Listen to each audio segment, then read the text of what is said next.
বৃষ্টি আপনাদের এদিকে হচ্ছে তো? আজ আমি আপনাদের সামনে এমন একটি নিয়ামতের কথা উপস্থাপন করব, যে নিয়ামতটা আমরা সকলে চিনি, সকলে জানি, কিন্তু এই নিয়ামতের মধ্যে আল্লাহ পাক রব্বুল আলামিন কতটুকু বরকত, রহমত এবং রোগের শিফা রেখেছেন সেগুলো হয়তো আমাদের অনেকেরই অজানা। তাই আসুন আমরা সেগুলো জেনে নিই।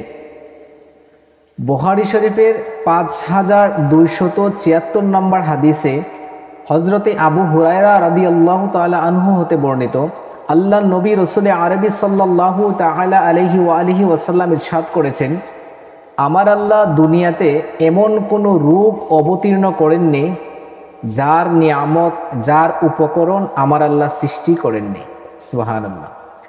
অর্থাৎ এই দুনিয়াতে আল্লাহ পাক যত ধরনের রোগ সৃষ্টি করেছেন, সব ধরনের রোগের উপকরণও আমার আল্লাহ সৃষ্টি করে দিয়েছেন। বান্দার জন্য যা কিছু উপকারী, সৃষ্টির জন্য যা কিছু উপকারী, আল্লাহ রাব্বুল আলামিন সব কিছুই আমাদের জন্য দিয়েছেন। বান্দাবান্দির জন্য যা কিছু কল্যাণকর আমার আল্লাহ তা আমাদেরকে দান করেছেন, এবং আল্লাহ তাআলা রোগ বালা মুসিবতের মধ্যেও কল্যাণ রেখেছেন, এবং দুনিয়াতে যা কিছু সৃষ্টি করেছেন সব কিছুই মানুষের কল্যাণের জন্য। পানি, ফল ফলাদি, বৃক্ষলতা ইত্যাদি সব কিছুর মধ্যেই রয়েছে ঔষধি গুণ। যখনই মানুষের মধ্যে বালা মুসিবতের আগমন হয়, তখনই সাথে সাথে আমার আল্লাহ সেটার কল্যাণও বান্দার জন্য পাঠিয়ে দেন। সুবহানাল্লাহ। তন্মধ্যে বৃষ্টি একটি নিয়ামত। আসুন আমরা জেনে নেই বৃষ্টির পানির কিছু ঔষধি গুণ।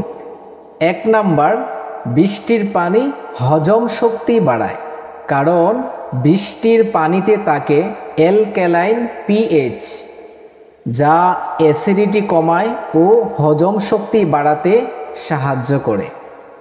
2 নাম্বার, রাসায়নিক মুক্ত পানি। ট্যাপের পানিকে জীবাণুমুক্ত করতে ক্লোরিন করা হয়, আর ফ্লোরাইড আসে মাটির নিচ থেকে।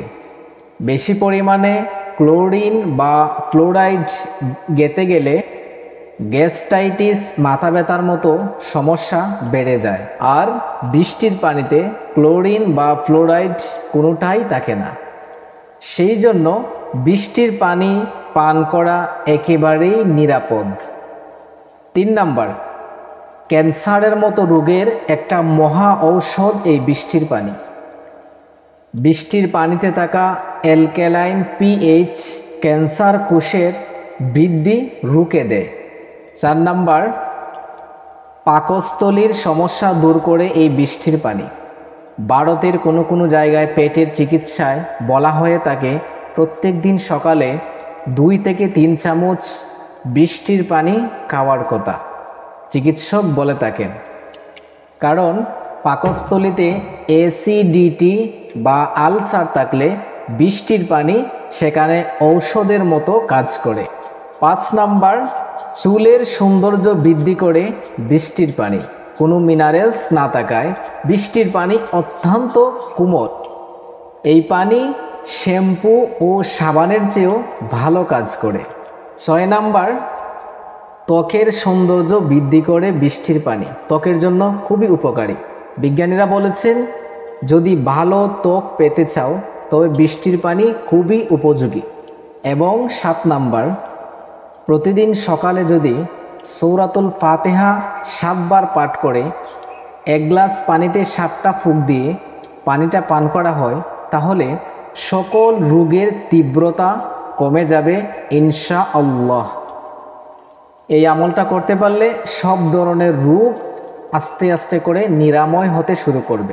তবে এমন কোনো রোগ যদি হয় যে কারণে চিকিৎসক, যিনি ডাক্তার, তিনি যদি বৃষ্টির পানি ব্যবহার করতে নিষেধ করেন, তাহলে সাময়িক সময়ের জন্য বৃষ্টির পানিটা ব্যবহার করা ঠিক হবে না, কারণ যিনি চিকিৎসক তিনি ভালো বুঝেন।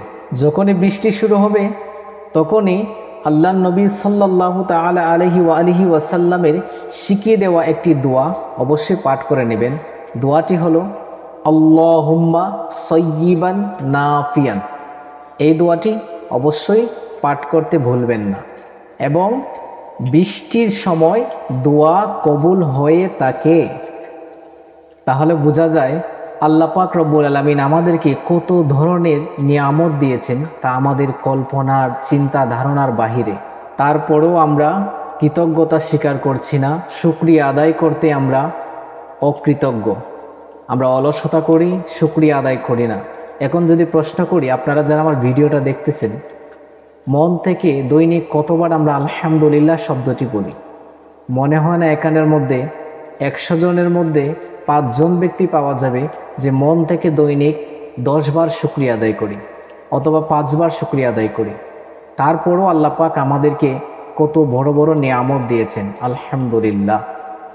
আল্লাহ পাক পবিত্র কোরআনে সূরাতুল আর রহমানের মধ্যে বারবার বলেছেন, ফাবি আইয়ি আলাই রব্বিকুমা তুকাযযিবান। বান্দা, তুমি কোন কোন নিয়ামতের অস্বীকার করবে? আসলেই দেখেন, আল্লাহ পাক রব্বুল আলামিন 18,000 মাখলুকাত সৃষ্টি করেছেন।